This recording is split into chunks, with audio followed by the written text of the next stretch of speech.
மூடிய என்னுடைய தொண்டர்களுக்கு இந்த நேரத்தில் என்னுடைய வீர வணக்கங்களை நான் தெரிவித்துக் கொள்கிறேன்.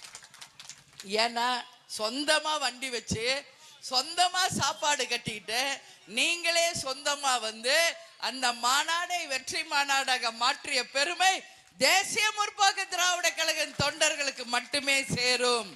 அதனாலதான் சொல்றேன், உங்கள் அனைவருக்கும் என்னுடைய வீர வணக்கம், வீர வணக்கம், வீர வணக்கம். அந்த வெற்றி உங்கள் வெற்றி, அந்த வெற்றி உங்கள் ஒவ்வொருவருடைய வெற்றி என்பதை உங்கள் அண்ணியாக பெருமையோடு இந்த நேரத்தில் நான் பதிய வைக்கிறேன். அது மட்டும் கிடையாது, இப்ப கூட பழனி சங்கர் ஃபீல் பண்ணாரு, இங்க ஒரு கட் அவுட் வச்சிருந்தோம் அன்னி சட்டசபையில நடந்து வர்ற மாதிரி, அதை வந்து இங்க யாரோ காவல்துறை சந்திரபோஸ சுபாஷ் சந்திர போஸ் அந்த பேரை வச்சுக்கிட்டு ஏங்க இந்த மாதிரி பண்றீங்க? அந்த பேருக்கு உங்களுடைய நடத்தைக்கு சம்பந்தமே இல்லாம இருக்க. கேப்டனுடைய வல்லரசு படத்தை கொஞ்சம் போய் வீட்டுல ரீவைண்ட் பண்ணி பாருங்க. அங்கேயும் ஒருத்தர் நம்மளுடைய கலை இலக்கிய காவல்துறை உடையில தான் நிக்கிறார். இங்க நீட்டுக்கும் காவல்துறையினர் தான் நிக்கிறீங்க.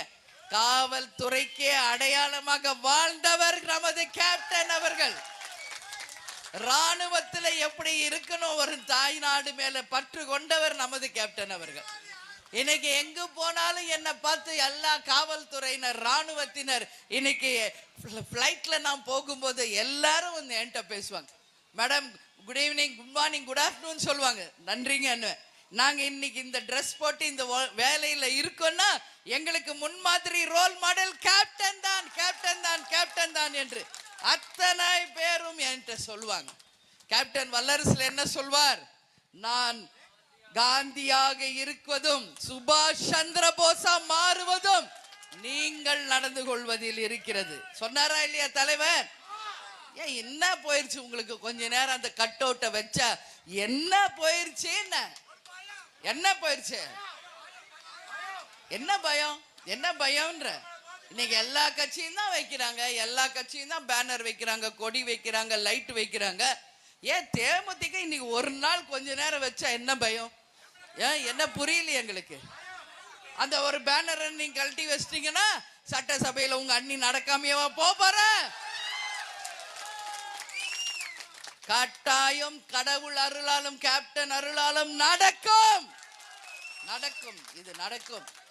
அதனால சுபாஷ் சந்திர போஸின் பேர் வச்சுக்கிட்டு கேப்டன் கட்சிக்கிட்ட இதெல்லாம் நீங்க செஞ்சீங்கன்னா மக்கள் கிட்டையும் கட்சி காட்டி உங்களுக்கு தான் இது வந்து தப்பான பேரா வரும் என்பதை உறுதியா சொல்றேன். உயர் அதிகாரிகளை நம்மளுக்கு சப்போர்ட் தான் பண்றாங்க.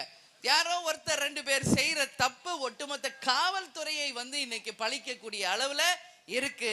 நிச்சயம் தேமுதிக வந்து மக்களுக்கான கட்சி, நியாயமான கட்சி, ராணுவ கட்டுப்பாடான கட்சி. அதனால எங்க கட்சி கிட்ட இந்த வீராப்பெல்லாம் எதுக்குன்னு தான் நான் கேட்கிறேன். அதனால தப்பு இதை நீங்க இன்னைக்குல நிச்சயம் ஒரு நாள் உணர்வார் என்பதை மட்டும் இந்த நேரத்தில் நான் சொல்றேன். அதனால நிச்சயம் இதெல்லாம் நிலை இல்லை. மேல இருக்கிறவங்க கீழே வந்துதான் ஆகணும், கீழே இருக்கிறவங்க மேல வந்துதான் ஆகணும். இதுதான் வாழ்க்கை சக்கரம். மாற்றம் ஒன்றுதான் மாறாதது, மாற்றம் மட்டுமே நிலையானது. அதனால எல்லாமே நம்ம தான் யாரும் நினைக்காதீங்க. ஆடாதடா ஆடாதடா மனிதா, ஆட்டம் போட்டா அடங்கிடுவேன் மனிதா என்று சொல்லி பாடல்கள் இருக்கு. கேப்டன் வந்து நியாயமானவர், மக்களுக்காக உழைத்தவர், தெய்வமாக இன்னைக்கு இருந்து அத்தனை பேருக்கு உதவி செய்யக்கூடிய ஒரு கட்சி இது. எனவே யார் தடுத்தாலும் சீப் எடுத்து வச்சுட்டா கல்யாணம் நின்று போயிடுமா? அப்படி கை வச்சு மூடிட்டு ஆதவனை மறைக்க முடியுமா? முடியாது. அதனால இவங்க ஒரு கட் அவுட்டை கழட்டி வச்சிருந்ததுனால மட்டும் தேமுதிகவை அழிச்சிடலாம் ஒழிச்சிடலாம்னு நினைச்சா அந்த அழிவை யார் எடுத்தாங்களோ அவங்களுக்கு தான் அது போய் சேருமே ஒழிய அது நமக்கு வந்து சேராது என்பதை மட்டும் உறுதியாக இந்த நேரத்தில் நான் சொல்றேன். அதனால கவலைப்படாதீங்க. நீங்களே ஒரு ஐயப்ப பக்தர், உங்களுக்கே அது எல்லாமே தெரியும். எனவே எல்லாம் நன்மைக்கே அப்படின்னு மட்டும் நினைங்க. எனவே நம்ம வந்து எதை பண்ணணும்? கடமை, கண்ணியம், கட்டுப்பாடு. கேப்டன் நமக்கு சொல்லி கொடுத்த வழியில நாம் அனைவரும் உண்மையாக உழைப்போம், வெற்றியை பெறுவோம். அந்த வெற்றி கனிகளை நம் தலைவர் காலடியில் சமர்ப்பிப்போம் என்பதை இந்த நேரத்தில் உங்களுக்கு சொல்றேன். இந்த ரதமே ஒரு வரலாறு. தமிழக மக்கள் மட்டும் இல்ல, இலங்கை வாழ் தமிழர்களும் கேப்டனை விரும்பியதால தான் அன்பு பரிசாக கொடுக்கப்பட்டதான் இந்த ரதம். அதனாலதான் இன்னைக்கு தமிழ்நாடு முழுக்க ரத யாத்திரை வந்து மக்களோட நீங்க பார்க்கக்கூடிய அளவு நம்ம ஏற்பாடு பண்ணியிருக்கோம். அதனால தலைவர் புகழ் இந்த யுகம் இருக்கும் வரை, இந்த வையகம் இருக்கும் வரை, இந்த பிரபஞ்சம் இருக்கும் வரை நிலைத்து நிற்கும். அதை யார் நினைச்சாலும் தடுக்க முடியாது. கேப்டன் ஏன் முதலமைச்சராகல நம்மளுக்கெல்லாம் கஷ்டமா இருக்கா இல்லையா?